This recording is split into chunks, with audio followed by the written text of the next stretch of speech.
Be seated. Men, all this stuff you hear about America not wanting to fight, wanting to stay out of the war, is a lot of horse dung. Americans love to fight. All real Americans love the sting and clash of battle. When you were kids, you all admired the champion marble shooter, the fastest runner, the big league ball players, and the toughest boxers. Americans love a winner and will not tolerate a loser. Americans play to win all the time. I wouldn't give a hoot in hell for a man who lost and laughed. That's why Americans have never lost and will never lose a war. The very thought of losing is hateful to America. Battle is the most significant competition in which a man can indulge. It brings out all that is best, and it removes all that is base. You are not all going to die. Only 2% of you right here today would be killed in a major battle. Every man is scared in his first action. If he says he's not, he's a daggum liar. But the real hero is the man who fights even though he's scared. Some men will get over their fright in a minute under fire. Some take an hour, and for some, it takes days. But the real man never lets his fear of death overpower his honor, his sense of duty to his country, and his innate manhood. All through your Army career, you men have beached about what you call this chicken sheet drilling. That is all for a purpose, to ensure instant obedience to orders and to create constant alertness. This must be bred into every soldier. I don't give a fuck for a man who is not always on his toes. But the drilling has made veterans of all you men. You are ready. A man has to be alert all the time if he expects to keep on breathing. If not, some German son of a beach will sneak up behind him and beat him to death with a sock full of sheet. There are 400 neatly marked graves in Sicily, all because one man went to sleep on the job. But they are German graves because we caught the batard asleep before his officer did. An army is a team. It lives, eats, sleeps, and fights as a team. This individual hero stuff is bullshit. The bilious batards who write that stuff for the Saturday Evening Post don't know any more about real battle than they do about fucking. Now we have the finest food and equipment, the best spirit, and the best men in the world. You know, by God, I actually pity these poor batards we're going up against. By God, I do.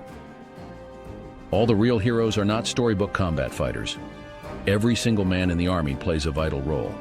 So don't ever let up. Don't ever think that your job is unimportant. What if every truck driver decided that he didn't like the whine of the shells and turned yellow and jumped headlong into a ditch? That cowardly batard could say to himself, "Hell, they won't miss me, just one man in thousands." What if every man said that? Where in the hell would we be then?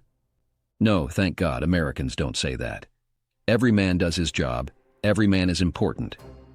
The ordnance men are needed to supply the guns. The quartermaster is needed to bring up the food and clothes for us. Because where we are going, there isn't a hell of a lot to steal. Every last damn man in the mess hall, even the one who boils the water to keep us from getting the GI sheets, has a job to do.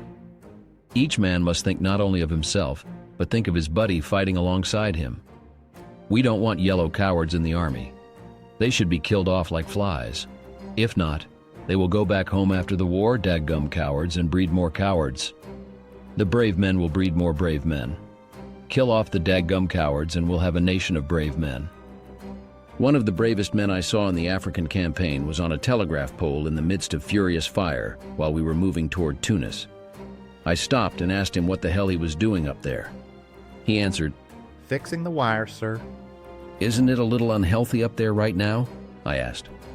"Yes, sir, but this daggum wire has got to be fixed." I asked, "Don't those planes strafing the road bother you?"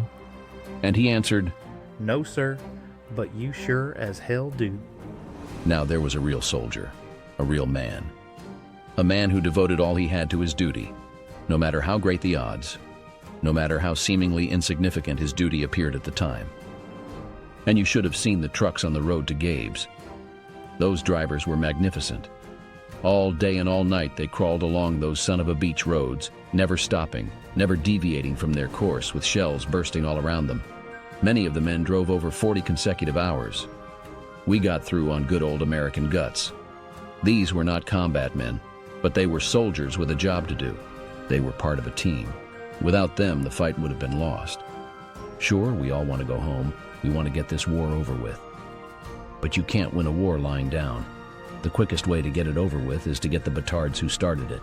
We want to get the hell over there and clean the daggum thing up and then get at those purple-pissing Japs. The quicker they are whipped, the quicker we go home. The shortest way home is through Berlin and Tokyo, so keep moving. And when we get to Berlin, I am personally going to shoot that paper-hanging son of a beach Hitler. When a man is lying in a shell hole, if he just stays there all day, a Boche will get him eventually. The hell with that. My men don't dig foxholes. Foxholes only slow up an offensive. Keep moving. We'll win this war, but we'll win it only by fighting and showing the Germans that we've got more guts than they have or ever will have. We're not just going to shoot the petards, we're going to rip out their living dag-gummed guts and use them to grease the treads of our tanks. We're going to murder those lousy Hun kook-suckers by the bushel-fucking basket. Some of you men are wondering whether or not you'll chicken out under fire. Don't worry about it. I can assure you that you'll all do your duty. War is a bloody business, a killing business. The Nazis are the enemy. Wade into them, spill their blood, or they will spill yours. Shoot them in the guts. Rip open their belly. When shells are hitting all around you and you wipe the dirt from your face, and you realize that it's not dirt, it's the blood and guts of what was once your best friend, you'll know what to do. I don't want any messages saying I'm holding my position. We're not holding a dag-gummed thing. We're advancing constantly, and we're not interested in holding anything except the enemy's balls. We're going to hold him by his balls, and we're going to kick him in the arse, twist his balls and kick the living shit out of him all the time. Our plan of operation is to advance and keep on advancing. We're going to go through the enemy like sheet through a tin horn. There will be some complaints that we're pushing our people too hard. I don't give a damn about such complaints. I believe that an ounce of sweat will save a gallon of blood. The harder we push, the more Germans we kill. The more Germans we kill, the fewer of our men will be killed.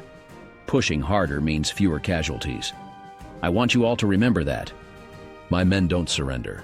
I don't want to hear of any soldier under my command being captured unless he is hit. Even if you are hit, you can still fight. That's not just bullshit either. I want men like the lieutenant in Libya who, with a Luger against his chest, swept aside the gun with his hand, jerked his helmet off with the other, and busted the hell out of the Boche with the helmet. Then he picked up the gun and he killed another German. All this time the man had a bullet through his lung. That's a man for you. Don't forget, you don't know I'm here at all. No word of that fact is to be mentioned in any letters. The world is not supposed to know what the hell they did with me. I'm not supposed to be commanding this army. I'm not even supposed to be in England. Let the first petards to find out be the dag-gummed Germans.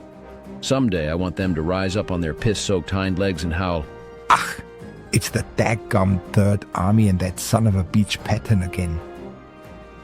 Then there's one thing you men will be able to say when this war is over and you get back home. 30 years from now, when you're sitting by your fireside with your grandson on your knee, and he asks, "What did you do in the Great World War II?"